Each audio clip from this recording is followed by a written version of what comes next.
Corner Talk, we're back, and today we are going to talk to someone I've been excited to talk to because this is one of the biggest prospects coming out of Australia and the whole Oceania region. And she's fighting Nyreen Crowley on Eternal MMA 68 on UFC Fight Pass August 20th. It's Jacinta Austin. Jacinta, how are you doing? I'm good, thank you. Thanks for having me on. Always a pleasure. I was told about you by your friend Danielle Curtis, who I've become quite good friends with. We met in Amsterdam. Yeah. And ever she's since, she's been a good training partner. yeah, just Gamma World Champion, iron sharpening iron. I see you've been training together.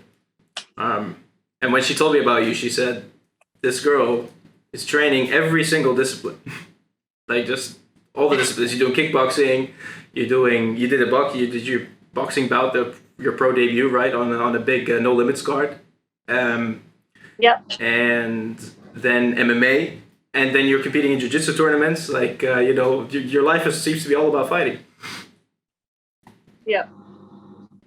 Pretty much. I love all of it. I can't really, even though MMA is kind of the thing I'm going to stick with, I love training all of it. So when these little opportunities come up to fight different disciplines, can't really say no. Something inside of me just won't say no. Yeah. And you just came off of you fought in K1 as well, which is like one of the really big shows in kickboxing. How many disciplines are you competing in exactly? Well, I've competed in kickboxing, Muay Thai, boxing, jiu-jitsu, and MMA. The only one I haven't hit yet is the wrestling. Wrestling comp. But we'll get there. Yeah. But actively moving forward, I'm trying to get as much in the cage with MMA as I can. Everything else I've been doing has just kind of been to build my skill set and keep me busy. Yeah. But it all helps, so I love it all. Yeah, exactly. And so you said, kickboxing is really where you started. And yeah, I started with K1. Yeah, and you didn't have any, because your parents, your family, nobody in your circles had a background in combat sports, did they? No one. So, I just I was always drawn to the movies with combat sports in them. Okay, yeah. Yeah. So that's how, yeah. So I was wondering what got into you, but seeing it in the movies and then thinking about doing it yourself, that's a whole other thing. What was it? Just curiosity, or did you always have the intention to compete? No, I was just training. I've always been into sport and different athletics and stuff. And the gym that I was training at was a kickboxing gym. Mm-hmm. I just had a membership there. I was just doing weightlifting and cardio and different stuff like that. And they had a kickboxing program running, which I used to keep my eye on, but sort of didn't jump in until I was at that gym for maybe over a month, almost 2 months before I actually did any of the martial arts. Yeah. But, and are you starting to get a love for, an equal amount of love for all the martial arts that you're competing in? Or is it, you still have your favorites and there's other ones that you still dread doing, but you have to for your career?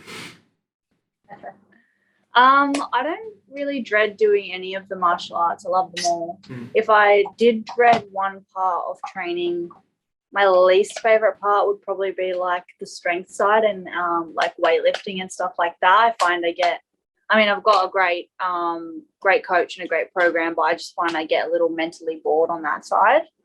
I love how mentally engaged martial arts keeps you. So I do have a favorite.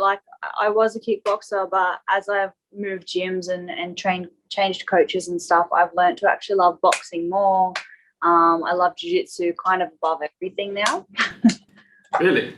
Is it the community feel as well of it, or is it really because you hear jiu-jitsu is the most addictive one, it seems like sometimes. Yeah, I think so. It's the community. The people are always a little bit different in jiu-jitsu, but it's also just I don't know. I feel like we always do it as kids anyway. We all tackle each other, rumble each other, try and get each other to submit.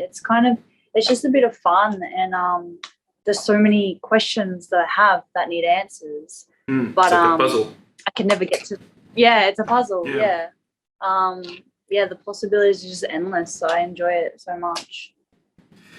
Yeah, and but so yeah, well, yeah, okay. So there's a lot of like you need your brain to be engaged in different ways and stuff, and that's why the strength training sort of is boring to you and stuff. But what about, Yeah. don't you see yourself like improving, like when you improve and like the more strength you do, the stronger you realize you get, the more explosive you realize you get. Like that's satisfying as well. Do you have that?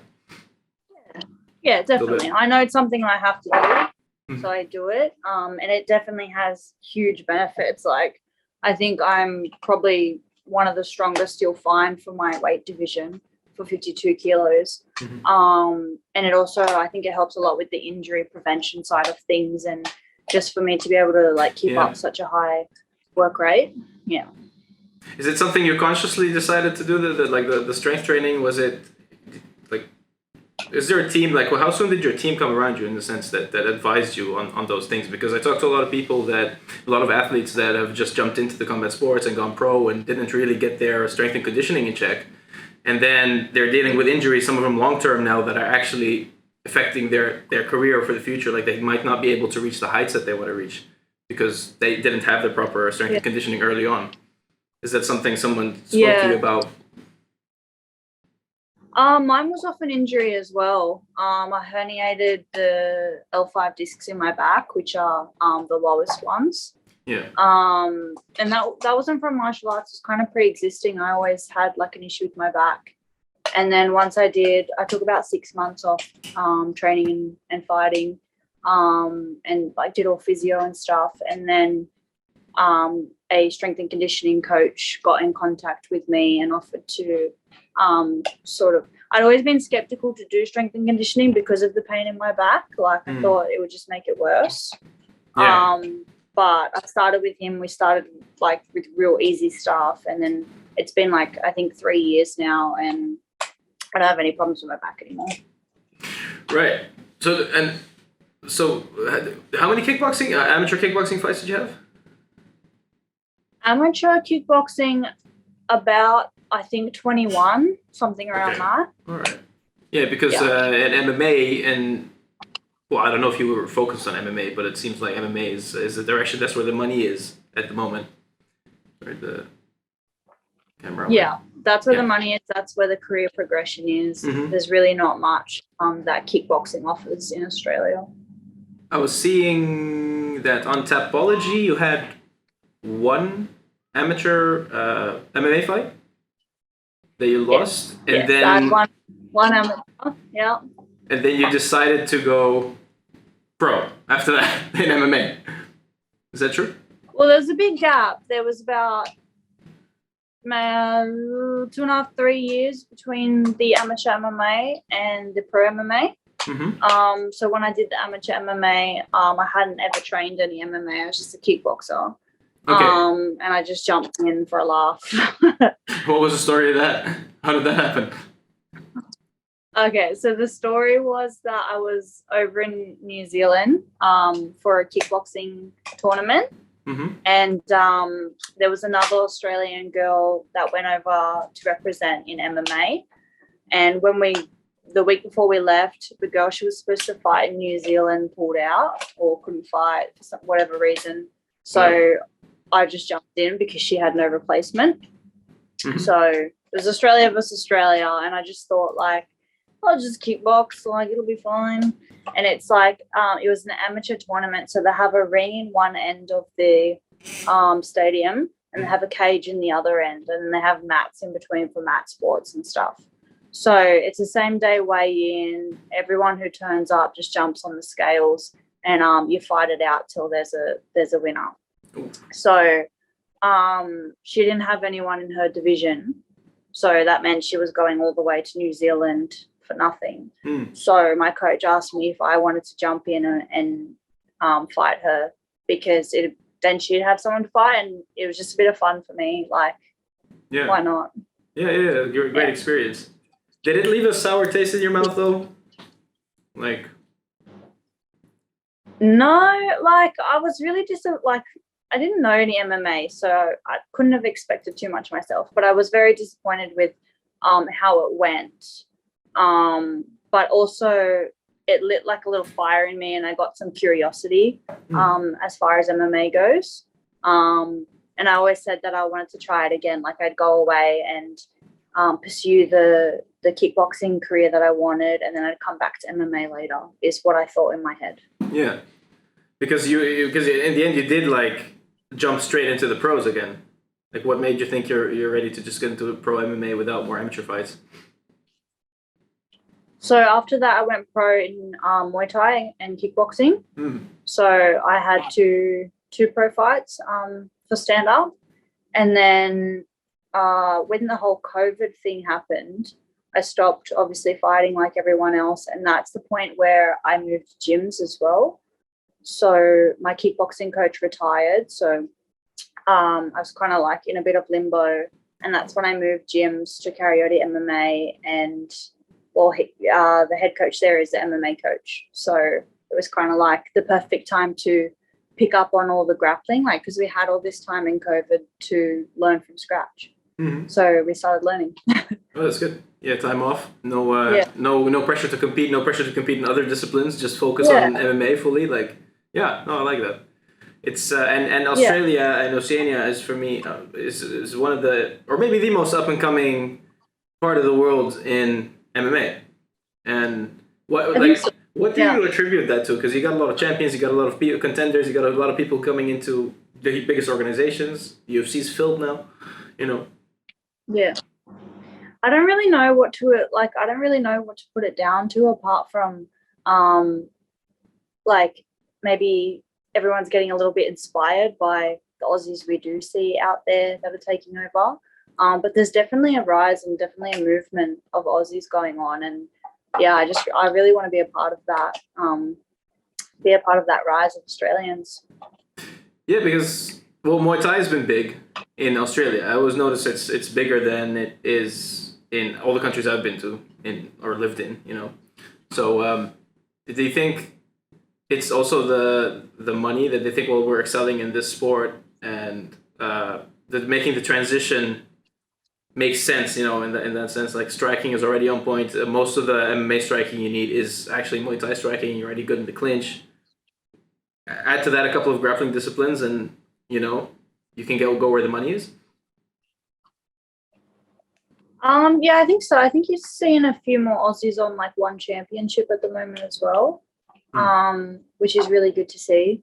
And so many of the fighters that have sort of made their career through Eternal are being signed onto Contender Series or even straight to UFC.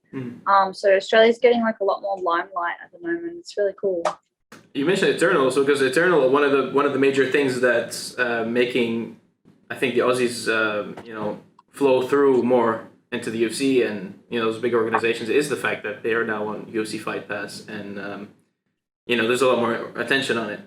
So you're fighting on Eternal. Is this your second fight on Eternal? That's your second, I believe, right, on Eternal, or is it? This will be my third. Third on Eternal. So how did you get approached by Eternal? How'd you hear about you? Because actually Eternal, yeah, because Eternal has a great amateur program, right? They also sign amateurs. They do, but I didn't fight amateur with them, obviously. No, but what I mean is like they sort of seem like they have an eye on the amateurs as well. So as to put fighters on that don't necessarily have a lot of experience. Yeah. Yeah, they definitely do. Yeah, they have. I think it's Proving Grounds now, which is like a pathway show to Eternal. So yeah, I think that's pretty cool. But I started with Eternal through my management company, through Phoenix. Yeah. And Phoenix approached you because I see just your team, and when I talk to Danielle also, like she says, like one of the big things about your success is that you have a great team around you that really believes in you and is doing all the right things and allows you to really focus on all the training, which she said your whole life consists of training, right? So how did you get in touch with them? Like, how did that happen, and what are you doing sort of outside of the fighting part to promote yourself? Like, because for fighters who are that invested in training and all these different disciplines, it's hard to also keep up with all the social media and all the other things that grow your brand, you know? Yeah. So first part of the question, the team. So I moved over to the team 2 years ago when I decided to do MMA. And they've been amazing. They're just like the coach there, like bases all the training around my fight pretty much. So if Jacinta needs to work on back takes, then we're all working on back takes tonight. If I need to work on my boxing, we're all working on boxing. So the teams really they really specialize the content around my fight and around my opponent, which is really cool. I get a lot of like one-on-one attention, which I think is a big factor to the success I've been having. I have my coach constantly watching everything I do, which is sometimes overwhelming, but it helps so much.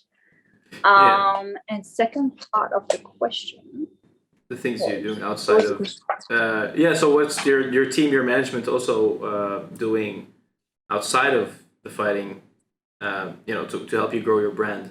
Because I take it that you don't have too much time to do the whole social media thing and build that brand too much. Phoenix do quite a bit for me. They do the promotion and they organize like quite a few interviews for me, etc. Look, I try and be somewhat active on social media, but I'm also not entirely fixated on trying to grow my brand or anything too much. I think that all that attention and all that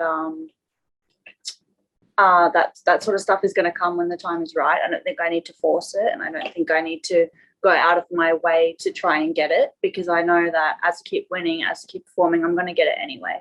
So there's no point in rushing it now. I'm just going to let it come when it comes, and I want to let my fighting do more of the talking than my Instagram posts do as well. So I'm just going to let it all come to me and trust the process and not force anything. That's a mature approach. Have you always thought like that every step of your career, or have you? Because you say you don't want to rush anything, but at the same time, it's like you're competing in so really frequently, really often, and in different disciplines. So, have you always been this mature approach and this like slow cook approach to your career? No, I've always felt really rushed and really anxious to get where I want to be like straight away. And even when I was an amateur, I was booking fight after fight after fight, like, three fights in 3 weeks, just because I was so anxious to get where I wanted to go. Yeah. But now, maybe in the last like year or two, I've started to see like a lot of things fall into place, and I've started to see that maybe 2 years ago when I was angry that I wasn't getting what I wanted, I realized now that I wasn't ready for it, and that if I had gotten it then, I might have like completely messed the opportunity up because I wasn't ready. So I think when the time is right and when I'm ready, things that I want will fall into place. Yeah. Okay. So does that fall into like the mental game? Because they say the like 80% of the game or more is mental, right? Have you figured out how much of it is mental for you? I probably struggle like a little more on the mental side than the physical side. Like, you can like, I'll push myself for 4 hours at a time in training. Like, I don't have any problem physically pushing myself. The mental side can be a little bit tough, especially at this point in fight camp where you've already been at it for 8 weeks. The fight's next week. Like, your food has started reducing. The anxiety of the fight comes up. It's more, it's these past 2 weeks where I think the mental state is like 80% of what I need to focus on. All the physical's done, but I just need to focus on the mental at this point. Yeah, and in that sense, I feel it's also part of it being like MMA being a little bit of a team sport. If you have the right team around you, the right coaches, correct? Because I talk to a lot of fighters that sometimes are on losing skids, and they attribute the whole thing to a toxic training environment, not enough attention, feeling neglected by coaches, and then once they switch teams and you see like a 3, 4, 5 winning streak all of a sudden, and they're like, everything. I'm the same person. The only thing I needed was to feel mentally like supported and to fully trust in my coaches in that sense. you know. And Yeah, definitely. You need to yeah, surround yourself with people that make you feel calm and confident. yeah. Yeah. And another thing, I feel like as you always talk about your trip to Thailand and how long did you spend in Thailand, because you did the whole Muay Thai thing, the whole Thailand experience, which is always fascinating to me when fighters talk about that and how essential it almost is for your career, even not as a Muay Thai fighter, just as a fighter in general. Like how Yeah. I wasn't there for very long. mm, Not long enough. not I long was enough. only there for 2 weeks. So Yeah. you only fought like 6 times Um, probably there. That's, no, I didn't you fight didn't there fight at at all. all. No fighting. Ah, Nah, just training. Yeah. okay. Is that I something? want to like it. Yeah, it's a goal. I want to fight in Thailand one day, just because I want to fight in Thailand one day. Mhm. But no, I just went there. I was actually just going there for a holiday, to get away for a little bit, and then a few weeks before I left, the fight that I had was booked, so it became a training holiday. Oh, But it was perfect. I got to do like 2 weeks of just rounds with fresh people. I had no idea like what their style was, and I got to train with so many different body types and stylists. So it was perfect. I just got rounds after rounds in. I got super fit and super sharp. does it feel like a pressure cooker in a way, the training situation there? Yeah, Yeah, like yeah. And then I came back and I had 3 weeks before the fight. So we just refined everything. I was fit so it was perfect. amazing, amazing. So okay, so now you've had your amateur career. You've had a couple of pro fights already. You know what it's like to be a pro fighter. What would you say is now the toughest part of being a fighter? Um, at the moment, like if you ask me right now, the toughest part is the mental side. Like I Still had the an mental side, yeah. absolute, I had an absolute wrecking ball of a training day today. Like the training was great, partners were great, but at this point of camp, you read into every bad decision you make, and you read into every mistake, and it plays on your mind all night. So at this point, it's just about like pushing through the sessions that are left. Yeah. As far as like long term, I think the hardest part is just like maintaining the discipline. So when I'm in fight camp, like especially I've just done these 2 back to back, so 8 weeks each, so 16 weeks of fight camp. Just maintaining that discipline, making sure that I don't get, I guess, too complacent, especially being in fight camp. Like I don't cheat my strength and conditioning. I don't cheat my diet. I don't go out and, be out all hours of the night. It's just, the hardest part is staying disciplined for such a long period of time. Yeah, because I mean, in the end, you can't really, because you can cheat it, and then in the end, the result's going to show. Like it's and it's not a joking. It's not a game. In the end, as much as it is, just it's a sport, but it's not really. It's that's It's tough to probably get to the point where you peak at the perfect time. Maybe like that thing is that's the moment, and also not. Is that your advice to like younger fighters also coming up? Like, don't overstate or don't extrapolate maybe the bad training days or the things you did in training that was maybe an off day or. Yeah, you can't read like as much as I do pot calling the kettle black. You can't read into everything. You can't read into every day. Like sometimes you just gotta take it and then just try and come back better the next day. Yeah. Just take it on the wrist and put it behind you and just try and have a better day the next day. Yeah, and don't be fixated on details, as I understand now. Like, yeah. And another thing that also plays into the mental game, and I've had a taste of this like recently, so maybe I could give some advice. Is you're dating, right? Are you? Yeah, I got engaged. You got engaged. Congratulations! Even better, because that means it's one of the success stories.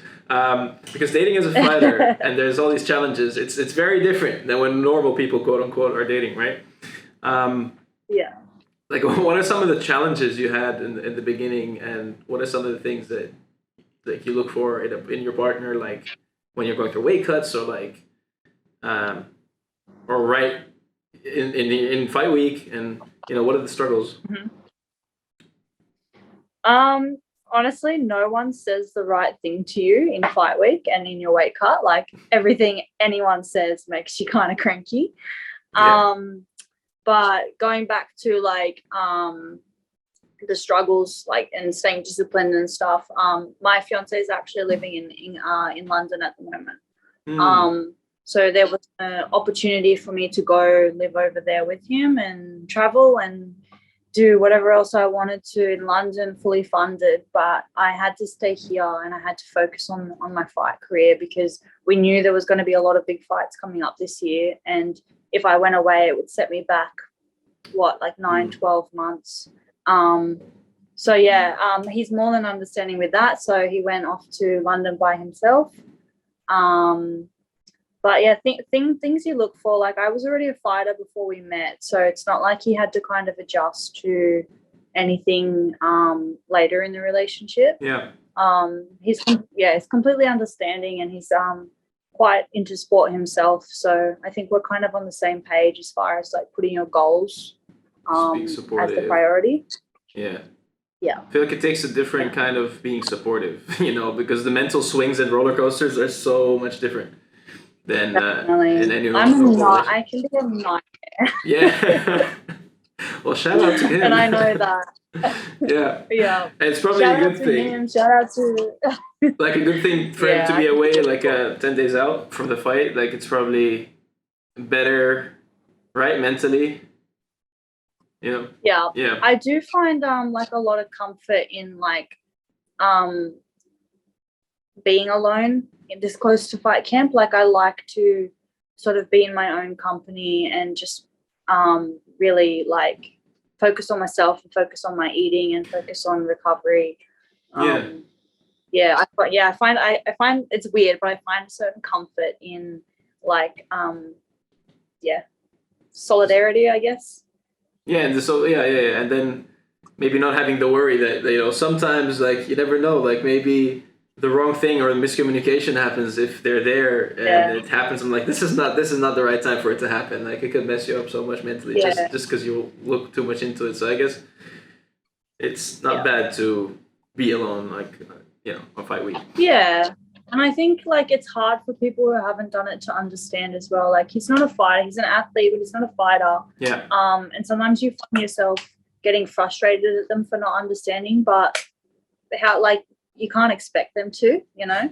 You can't blame them for not understanding something that is not part of their life. It's not something they do. Just the same way that I wouldn't understand the pressures of other sports. So yeah, I try to work on being not too crazy, but my crazy does come out quite often. And yes, just take it. That's He does. Sometimes he'll fight me back, but I think he's kind of learnt to just ignore me by this point, to be honest. Yeah. You have to scour back, like okay, I'm sorry. Yeah. He's been around for probably about 15 of my fights, so early. By now by now he's got it down pat. So it's all about just experiencing it and taking it on the chin and having patience. I guess patience is like the big word. Yeah. So lastly, I feel sorry for fighters. No, yeah. Absolutely same. It's a tough world. So people fight for different reasons. What is I'm going to close with this before we do the fan questions. Like, what is your big motivation to keep showing up? Well, I have the generic, come too far to not come further, blah, blah, blah. But as far as continuing to fight and wanting to really reach my goals, I really like the person that fighting makes me.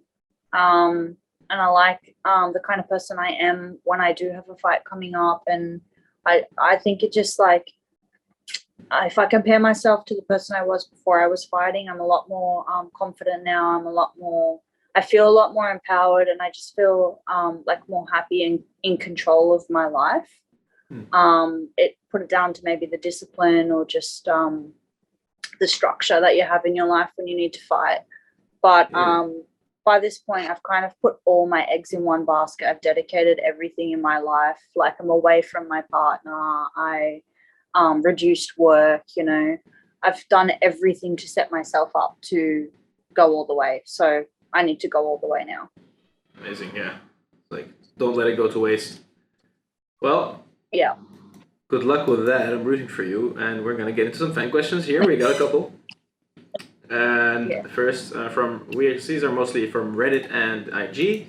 So NRE_unprepared says, what are you the most proud of in your life? My life? Your whole life. What are you the most proud of? Or an achievement or anything. Could be anything. I mean, it has to be fighting, right? Probably that's got to be what I'm most proud of.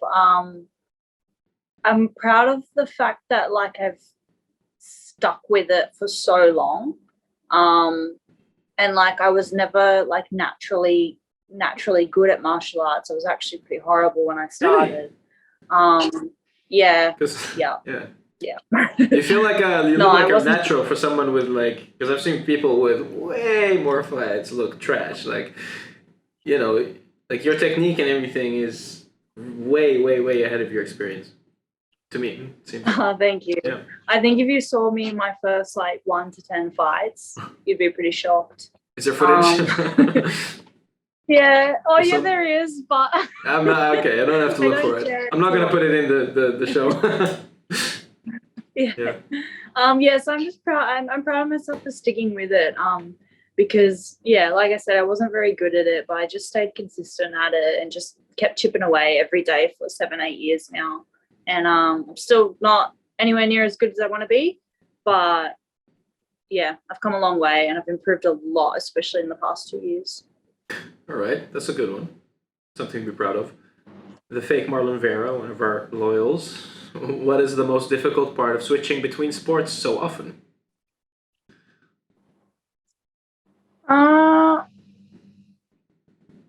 Probably the most difficult part is just the switch in mindset, I guess. So the way that I approach an MMA fight is very different to the way that we just approached my K1 fight. So I have to change my stance. I have to change the range that I fight at.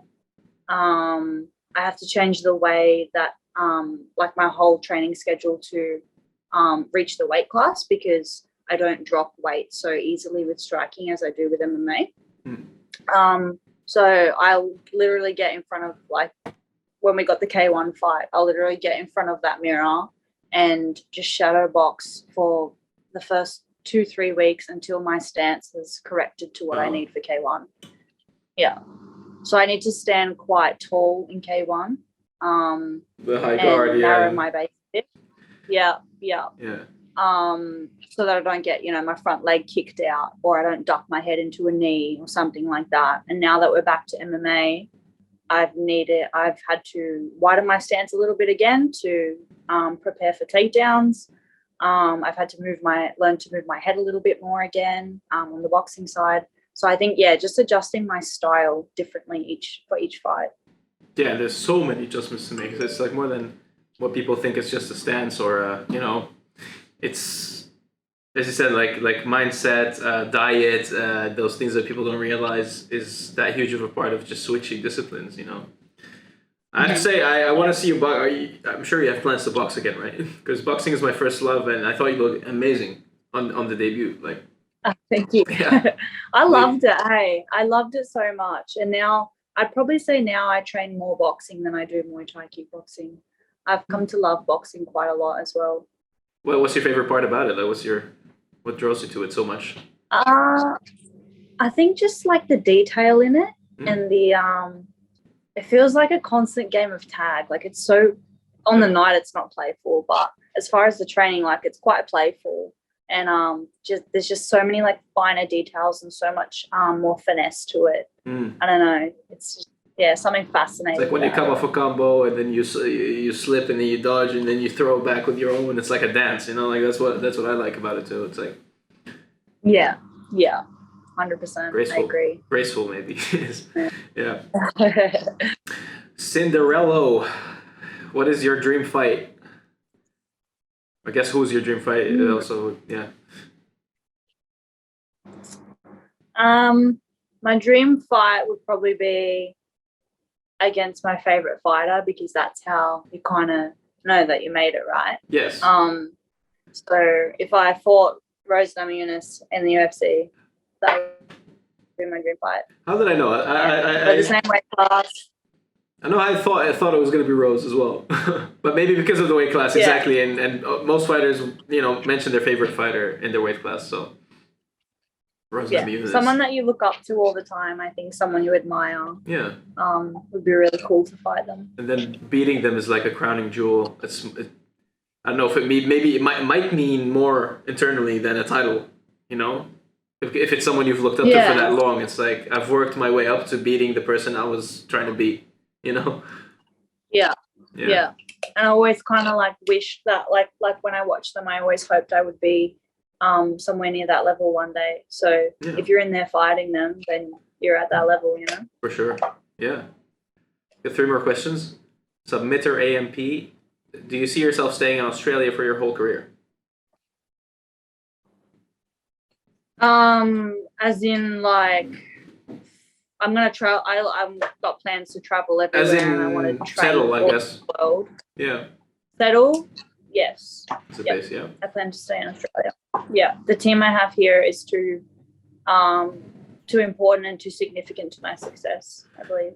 Yeah, and it's scary to switch. It could, because that mental game and the whole thing of having the right team around you and trusting fully in them that's a whole thing you have to reinvent. Then you could lose a year or more of your life just trying to find it again. Yeah, when you move. Yeah. Also, we've been talking about this lately because I've been like training with people that come from bigger camps, bigger fight teams. I think what works in my advantage a lot here is I'm not lost in a room of MMA athletes. Like I'm not just a number in a room. I'm not like using other fighters to learn. I'm literally like the main fighter in the room, and like I'm like the big fish in the room, in that I have someone looking out for everything I do, and I have someone adjusting everything I do. If I went overseas to a big team, I just kind of get lost in a group of athletes that are superior to me anyway. Yeah. So when you're the foreign girl, it's like, you just become a body for the better athletes, I think. Yeah, it makes sense. It's good you thought about that already. So, New York Red Grammar says, do you believe in manifestation? Yes. Yeah. Do you do I do a lot of meditating. I do a lot of I do a lot of I just manifesting like Yeah. You write the whole camp, like I do write things down. Did you get that from Danielle? Because she had a whole conversation with me about that. No. Oh, okay. I only met Danielle for the first time a couple weeks ago. Right. We Okay. Together. Okay. Yeah. But I've also started keeping like a little log of how I'm feeling as the fight gets closer, because every time I fight, when it gets to about this point, like two weeks out, I'm like, I don't remember feeling this stressed last time. Like I don't feel like is something wrong? Like why am I so emotional this time? But now I've started writing it down every camp how I'm feeling, so I can look back and be like, you were upset then before as well, and everything was fine. Just It's just in your memory, it's a little bit different than it actually was. It's like you forget all the bad stuff that happened last time. You're like, camp was smooth last time, but it's never smooth. You just forget the bad stuff because you won. It could be that you had the same day as today, but it was a week before earlier or something, like 3 weeks out, but you forget because it was 3 weeks out, not 2 weeks out, So, yeah. Speaking of the manifestation thing, I'll tell you a cool story. Cool. So with the last fight camp, so we always make a plan for the fight, and we we execute that plan. We do our best to execute that plan every single day. So if the plan is to, I don't know, for example, land a body lock takedown, which was part of the plan for last fight. So we'll practice that every single day. But our plan for the last fight was also to incorporate a lot of my elbows. So every day in camp, we were saying, like, every day we were training elbows. We're like, this one will cut her. Like, we're going to cut her. Like, I don't care what happens. This elbow is going to cut her. And that's all I kept saying in my head all camp. And then on the night, we cut her with an elbow. So, yes, I believe in the manifestation. I do. When it happens, it materializes like that one day, you just got to keep going with it. Because for me, even manifestation, even if it doesn't work, if mentally it works for you, and do it. Everything to get a mental edge for me. Like, 100%. Yeah. I'll give you the last question from your manager. Ask is the BAZSK on Instagram. Where do you see yourself by the end of 2023? He knows the answer to that. He knows it more than you do. He's putting me on the spot. Right. Okay, the end of 2023. Okay, the end of 2022, I'm going to finish my contract with Eternal, and I am going to manifest that I will be 5-0 at that point. So by the end of 2023, I'm going to manifest that I will make it to the UFC. Great.